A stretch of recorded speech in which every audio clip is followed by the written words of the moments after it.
So we've learnt about the marauding ox that is going to gore somebody and the responsibility to guard it. And we've learnt about the thief who steals egregiously and has to pay back 4 or 5 times. And now we're going to go back to the beginning of the 6th chapter. And we're going to remind ourselves that there are actually 4 kinds of injury. The first Mishnah in Bava says, there's a 4 archetypal types of injury. The ox and the pit and the crop-destroying beast and the fire. So the fire is inanimate but mobile. And the mav'eh, the crop-destroying beast, is animate, but it's sort of doing what is natural to itself. And the boar is inanimate but static. And the shore, the ox, well, that's a complicated piece. And we've learned a lot about the ox. And it has, well, anyway, we've learned a lot about the ox. But we're going to leave the ox now. We're going to leave the ox and we're going to find other sorts of damages. And we're going to follow the principle of the second Mishnah in Bava Kama. Kol shechavti bishmirato hichshavti et naziko. Everything that I'm responsible for guarding, by being responsible for it, I have effectively become liable for its damages.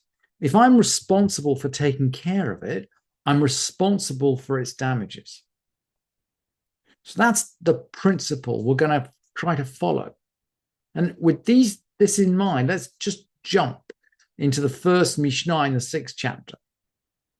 Akanes tzon lader v'na'al b'faneha karaui. So someone brought his flock into a pen and he shut it up properly. He shut it properly. So he's done what he's supposed to do. And it went out and it caused damage. So somehow something got out. The crop got out and it maybe ate someone else's roses and it causes damage. But the Mishnah rules patur. He's exempt. He's exempt because he did do what he was supposed to do. He took care to guard it in the way he was supposed to guard it. Okay, the flock got out. It's one of those things. He's not liable for the damage.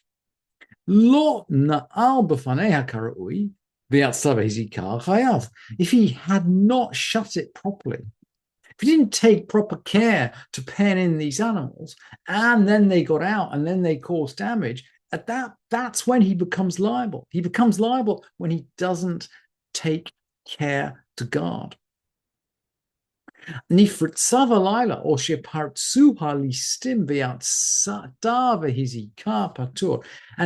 was broken through at night, so this sounds like some kind of non-standard event. Maybe the animals broke through at night, or bandits broke the pen, and then they get out and they cause damage. Again, patur, he's not liable.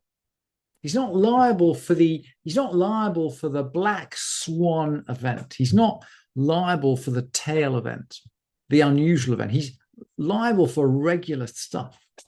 And then the Mishnah concludes, halistim chayavin. If bandits actually let out the flock, the bandits are liable. Now, how we're going to find them, I don't know. But it's really interesting to note that even though they're in the middle of a crime and they're bandits, they're still within the law for civil damages. And if we can find them, we're gonna make them pay because they're responsible.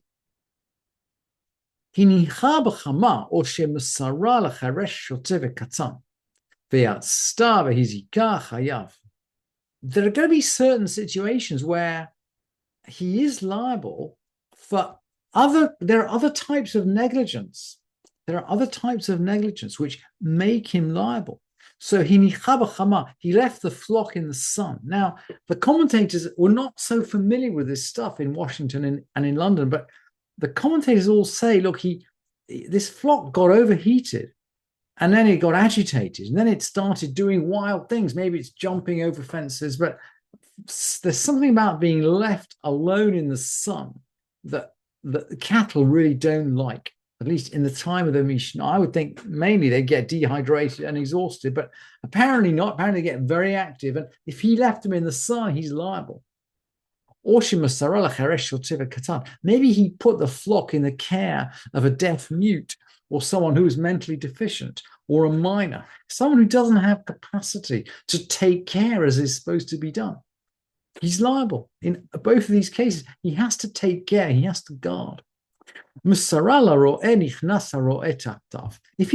he passed it on to a shepherd, okay, a shepherd is a professional guard, right?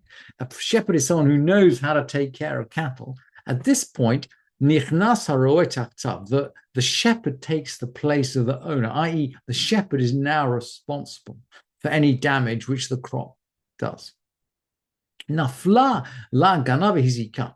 If the flock fell into a garden and damaged it, how can a flock fall into a garden? But I think we need to visualize ourselves.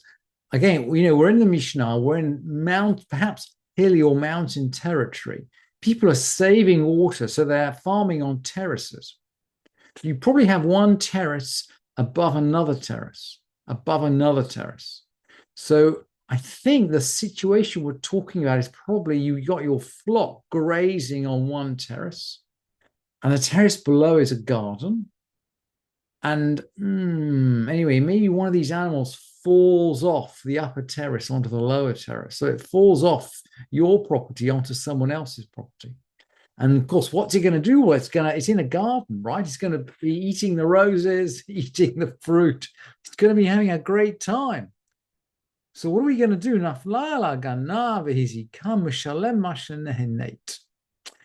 It falls into a garden and it causes damage.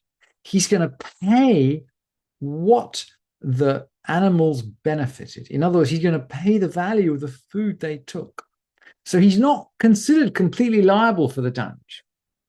It seems to be, one of those things, if flock fall off one terrace onto another, but he does have to pay for any economic benefit that he got from his animals wandering around somebody else's garden.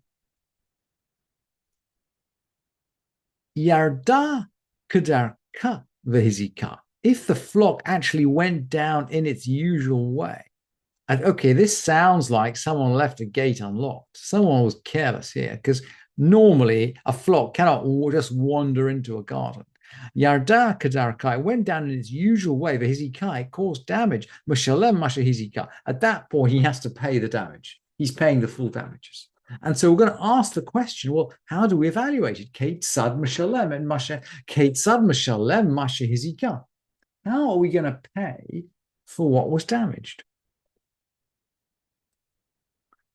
Shamin beit se'ah ba'otah hasadeh. So we're going to assess, we're going to value the value of a beit se'ah. That's the amount of land that you need to sow in order to get a seah's worth of grain. So we're going to value a piece of land. We're going